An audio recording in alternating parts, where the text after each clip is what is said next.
कई पेरेंट्स चाहते हैं कि उनका बच्चा एक गवर्नमेंट इंस्टीट्यूट जैसे कि आईआईटी, आईआईएम, एम्स में पढ़ाई करे और इसी गैप को प्राइवेट सेक्टर ने कैपिटलाइज किया। स्कूल्स इसी क्रिटिकल स्किल गैप को फिल करने में फेल हो गए। स्किल गैप को कैप्चर करके आज लगभग 58,000 करोड़ की इंडस्ट्री में कन्वर्ट कर दिया है।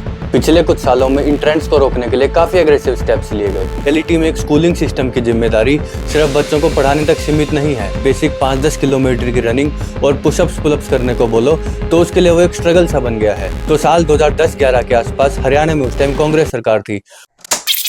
भारत में एक बहुत ही अजीब पैराडॉक्स देखने को मिलता है। एक मिडिल क्लास पेरेंट अपने बच्चे की पढ़ाई के लिए अपनी पूरी सेविंग्स लगा देते हैं। उनकी कोशिश यही होती है कि 12th क्लास तक उनका बच्चा एक बढ़िया प्राइवेट स्कूल में पढ़ाई करे। लेकिन जैसे ही ट्रांजिशन हायर एजुकेशन की तरफ होता है, उनके माइंडसेट में एक शिफ्ट देखने को मिलता है। अब वही पेरेंट्स चाहते हैं कि उनका बच्चा एक गवर्नमेंट इंस्टीट्यूट जैसे कि आईआईटी, आईआईएम, एम्स में पढ़ाई करे। लेकिन यहाँ एक बड़ा सवाल ये उठता है कि जो प्राइमरी ड्यूटी सरकार की थी उसे प्राइवेट सेक्टर ने कैसे कैप्चर कर लिया। देखिए, 1947 में इंडिपेंडेंस के टाइम हमारा लिटरेसी रेट सिर्फ 12% था।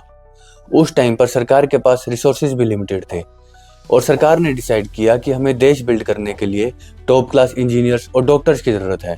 इसीलिए हैवी इन्वेस्टमेंट हायर एजुकेशन की तरफ हुआ और देश में आईआईटीज, आईआईएम्स, एम्स बिल्डअप किए गए।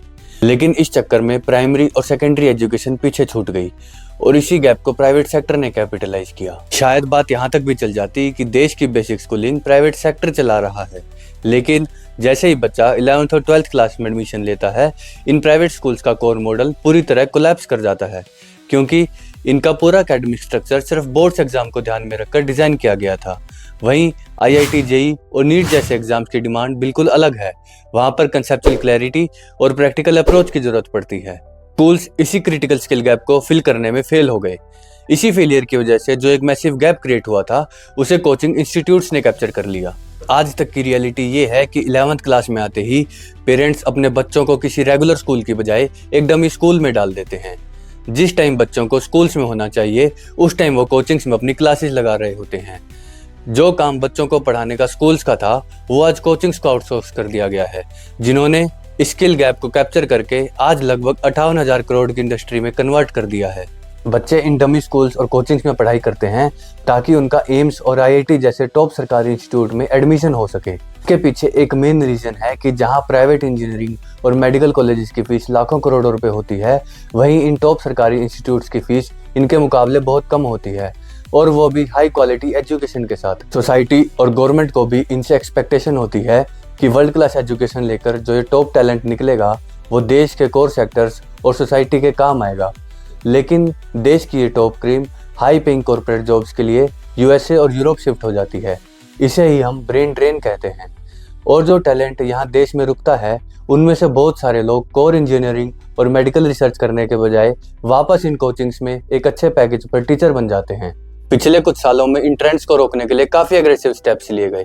भारत सरकार का फोकस अब सिर्फ इंस्टीट्यूट्स बनाना नहीं बल्कि उन टॉप टैलेंट्स को भारत में रोकने का भी है। इसके लिए रामानुजन फेलोशिप और वज्र स्कीम जैसे प्रोग्राम्स चलाए गए, जिनका मोटिव उन टॉप माइंड्स और रिसर्चर्स को वापस भारत लाना है जो बेटर अपॉर्चुनिटी के लिए भारत छोड़कर गए थे। अक्सर जब हम स्कूल सिस्टम की बात करते हैं तब हमारा सारा ध्यान सिर्फ पढ़ाई, किताबें और मार्क्स पर होता है। लेकिन रियलिटी में एक स्कूलिंग सिस्टम की जिम्मेदारी सिर्फ बच्चों को पढ़ाने तक सीमित नहीं है, बल्कि उनकी एक ऑलराउंड डेवलपमेंट करवाना है, जिसमें आर्ट्स, म्यूजिक, डांस और स्पोर्ट्स जैसी करिकुलर एक्टिविटीज शामिल हैं। वैसे तो हमारे सिलेबस में फिजिकल एजुकेशन एक प्रॉपर सब्जेक्ट है, लेकिन रियलिटी हम सभी को पता है ये सब्जेक्ट बस एक थ्योरी तक लिमिटेड रह गया है और फॉर्मेलिटी के लिए साल के एंड में बस एक प्रैक्टिकल एग्जाम करवा देते हैं। इसका डायरेक्ट इम्पैक्ट हमारे यूथ पर दिख रहा है।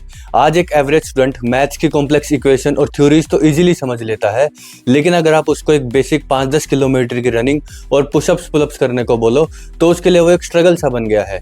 ये रेशो आपको बहुत कम मिलेगा जो पढ़ाई में भी अच्छे हो और उनकी एक बेसिक फिटनेस लेवल भी ठीक हो। ऐसी बात नहीं है कि सरकारों ने इस फिजिकल फिटनेस वाले गैप को नोटिस ही ना किया हो। अगर हम स्टेट लेवल का एक बढ़िया एग्जांपल देखें तो साल 2010-11 के आसपास हरियाणा में उस टाइम कांग्रेस सरकार थी। उन्होंने एक अच्छा इनिशिएटिव लिया था, sports and physical aptitude test, जिसको हम SPAT या स्पैट भी कहते थे।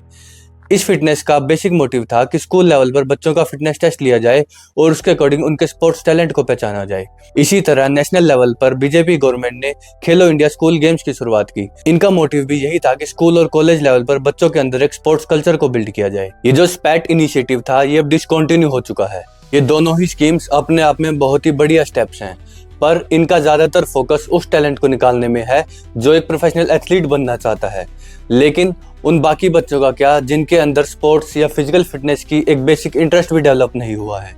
ये जो भी हमने ऊपर दो प्रॉब्लम्स डिस्कस की थी, एजुकेशन और स्पोर्ट्स वाली, इनको एड्रेस करने के लिए सरकार 2020 में नेशनल एजुकेशन पॉलिसी लेकर आई।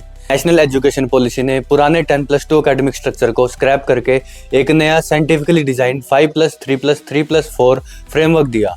और स्पोर्ट्स के नजरिए से इस पॉलिसी का सबसे बड़ा पॉइंट ये है कि अब फिजिकल एजुकेशन कोई साइड एक्टिविटी बनकर नहीं रहेगी। एक तरफ रामानुजन फेलोशिप जैसी स्कीम्स हैं जो देश के टॉप टैलेंट को वापस भारत लाना चाहती हैं, वहीं दूसरी तरफ नेशनल एजुकेशन पॉलिसी का फ्रेमवर्क है जो स्टूडेंट की होलिस्टिक डेवलपमेंट करने पर फोकस करता है। अब ग्राउंड लेवल पर ये इनिशिएटिव्स कितनी जल्दी और कितनी इफेक्टिवली इंप्लीमेंट होते हैं ये तो आने वाला वक्त ही बताएगा। अगर वीडियो इन्फॉर्मेटिव लगी तो वीडियो को लाइक जरूर करें और ऐसी ही वीडियोस देखने के लिए चैनल को सब्सक्राइब कर देना। जय हिंद।